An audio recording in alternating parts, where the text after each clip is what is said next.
Mga minamahal kong mga manonood, kapatid, hindi po aksidente na napanood mo ang video ito, sapagkat meron pong plano ang Diyos sa buhay mo. Kailangan mo lang magtiwala, kailangan mo lang ng panala na merong tagapagligtas at kayang gumawa ng mga kamanghamanghang bagay sa buhay.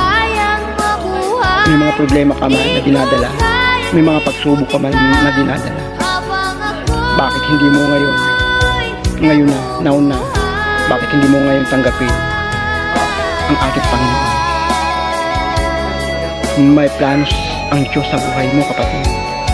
Ikaw nanonood ngayon, bakit hindi ka lumapit sa Panginoon? Isuko mo ang buhay mo. Hindi ngayon, hindi mamaya, hindi bukas, hindi sa isang araw. Bakit hindi mo itry ngayon? May magagawa ang Diyos sa buhay mo. Kayang paguhin ng Diyos ang buhay mo, kapatid. May mga problema ka man, may mga pagsubok ka man na dumarating, ipagkatiwala mo lang sa ating Panginoon yan. Walang imposible sa Kanya. Marami pong nangangailangan ng salita ng Diyos. Marami pong uhaw sa pananampalataya. Ang kulang lang po ay yung tagabahagi, yung tagabahagi ng Word of God. May mga kaibigan ka, may mga kapitbahay ka.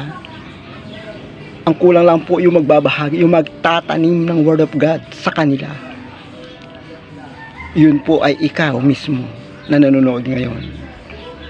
Gagamitin ka ng Diyos sa maliit na paraan. Kailangan po may Kristo sa puso. Amen. Thank you. Amen. Thank you, Lord.